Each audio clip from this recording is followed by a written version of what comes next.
Get your steps in with me and sip some small town tea. Today we're doing a deep dive into the evil, infamous Resaca, Georgia, where Keeslyn Roberts and Caleb Smith went missing from the Flying J off exit 320, January 16th and 18th of 2020. And Keeslyn is still missing. I have reason, and so does everybody else, to believe that Keeslyn is still somewhere in Resaca. Now, after the deep dive that I did on this place and read up on some of the history and some of the things that have happened there, I have every reason to believe that this place is coated and cursed in evil, and it is bloodthirsty ground. So let's take it back to the very beginning. It was named Resaca by somebody. Let's see what Resaca means. It's derivative of the Spanish word resacar, meaning a hangover, a channel, or dry marshy course of a stream, basically where a river or stream changes course, and then the old course fills in with sediment, it becomes terrestrialized, it returns back to the earth. It also references an undertow, a surf, backwash, outgoing wave, or a rip tide, a redraft, a redrawing. That's giving eerie, because that's, a rip tide. When I think rip tide, I think about standing in the ocean, undertow. I think about it pulling my feet out from under me, something that takes back. That's interesting. Here's another little definition page that shows that it comes from the area of the Rio Grande Valley, where seasonally this happens to the river and it creates these features, also called oxbow lakes. So I looked up, what is an oxbow lake? An oxbow lake is a U-shaped stillwater lake that forms when a river changes course and leaves behind a curved section of its former path. The term oxbow can also refer to the river's U-shaped bend itself. Oxbow lakes typically form in flat plains where rivers meander and empty into other bodies of water. Over time, erosion wears away the concave banks of a river's meander while sediment builds up on the opposite convex banks. Now, here's what happens to the environment when that happens. Eutrophication. Stillwater lakes like oxbows can become prone to eutrophication, a process where excessive nutrients like phosphorus and nitrogen lead to algal blooms, oxygen depletion, and fish kills. So it literally becomes dead, unoxygenated water where nothing can live. They naturally fill with sediment and terrestrialize over time, like I said, so it gradually forms into a swamp or a bog and eventually disappears. Now, I don't know about y'all, but it's giving perfect place to put somebody. So here's a vintage map of Resaca that shows the Oostanala River coming up and around, clearly forming an oxbow lake there. Over here, closer to where the ridges are, you can see the river runs right along bracket ridges, right above where the Resaca label is. And then to the left, those markings on the map, that is like wooded, marshy areas in Resaca right off the river. Here's another map that shows where Murray County is up on top here, and then Gordon County is below. But this entire area is Resaca. And up above the county line, you can see Haygood Road, D4 Road, Spring Place, Resaca, Bracket Ridge Loop, Tarvin Road, and Bracket Ridge Road. I actually have an older half-sister that's a Tarvin by blood, who lived off of that road as a kid, and we would go get her a lot. So I went out there as a kid. I do not go out there as an adult. But I will tell you, this area is heavily wooded, and from the time you pull in to the time you leave, eyes are on you. I just got curious because I'm into numerology, so I looked up the elevation of level of Resaca, and it was 643. I looked up the meaning of 643. 643 refers to the Greek word, whatever this is, which means to pack up, to prepare for departure, to remove baggage. It's giving get out. Like, what? To me, that was so wild. I just feel like it fits. It was founded in 1848 as Dublin, and then they changed the name in 1854 once it was incorporated as a town, and then dropped the extra C out in 1871.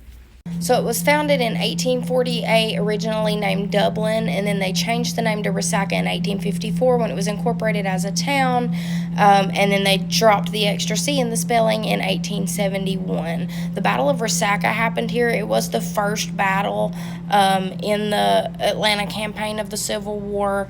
It literally killed over 4,000 people, and the Green family from Resaca actually donated the land that became the first Confederate cemetery. I found a historical eyewitness account of that a family member posted online. I'm going to pull that up now. This is an account of a man's mother named Mary Keith. She lived in Calhoun with her parents very close to Resaca, walking distance, and her dad did not want to leave the property. They wanted to stay even though there was gunfire everywhere. So after 3 days, stuff got real quiet and she got kind of nosy, so she went to walking. She walked up on Colonel John Green's plantation and found carnage. She ran home, and I'm sure she was traumatized at what she saw, but she did come back and help Miss Mary Green and her sister Pat Green gather the bodies. They identified them and buried them the best that they could, but Mary and Pat's daddy, Colonel John Green, was the one who donated and offered the land to bury these men on, so that is how the first Confederate cemetery came to be in Resaca, Georgia. There were over 4,000 men killed during these 2 days, y'all. Resaca also isn't that far from the new Echota Cherokee capital. The Indian Removal Act took place, and those people were forcibly removed. The ones that weren't hid in caves, hid in the woods, and just defended themselves and tried to survive. And I have reason to believe there were a lot of Native Americans. There were a lot of Cherokee living in that area at the time before the Indian Removal Act.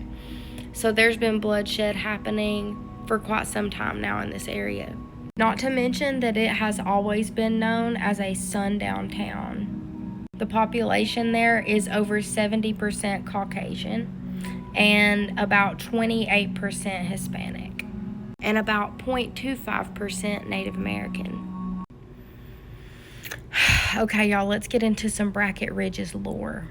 I'm sitting down for this because it's scary.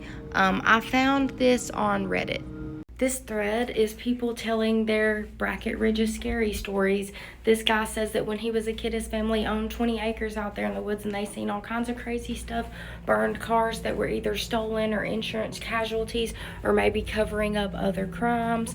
Lots of crazy things going on, okay? Someone else says, yeah, the Bracket family was moonshiners back in the day, and they allegedly murdered a lot of people on their land over the moonshine and the whole operation. There were also railroads that went by there. Remember, Resaca was founded during the Western Atlantic Railroad development, so that could have been an easy way for people to get moonshine in and out of there. And they was absolutely smuggling it through the LJ Mountains, you already know. It's a spooky road. Do not stop. One of those roads where the tree line is, so I think no light makes it past at night. It's not an area most of us would suggest going down. When driving down there as a kid, my dad was driving. We came up on a bridge, and there was a young man lying in the road. My dad barely slowed down and just drove around him. I looked out the rear window as we passed him. The young man got up and walked into the thick tree line. It still totally weirded me out, and that was probably 20 plus years ago. I will say I have driven down this road, and the tree line is very, very thick. People are definitely in those woods watching you drive down that road. Here's another story of an old cross past a pipeline where a teenager went missing and was found back in the 70s or 80s. Went missing after a school dance, after her prom. They don't know the whole story, but they've seen the marker themselves. We're running out of time, so pause to read this, but here's someone saying that people should mind their own business. Definitely probably somebody from the Ridges. And this no musician user, her name's Angela, and she is a Bracket. Go ahead and pause and read that. You can pause and read that. There's also a Tarvin commenting down there on the bottom. Definitely related to the Tarvins from Tarvin Road in Bracket Ridges. They're side by side. More of Angela's comments on the thread. Pause and read this. Here's another comment where a man says a vehicle mysteriously pulled out from nowhere and followed them down the dirt road. The most chilling thing I've seen on the whole thread. This is a Brackett family member's comment. There are many out there that will never be found. Please pause and read that whole thing, y'all. She says she was held in captivity for 13 years by her own father.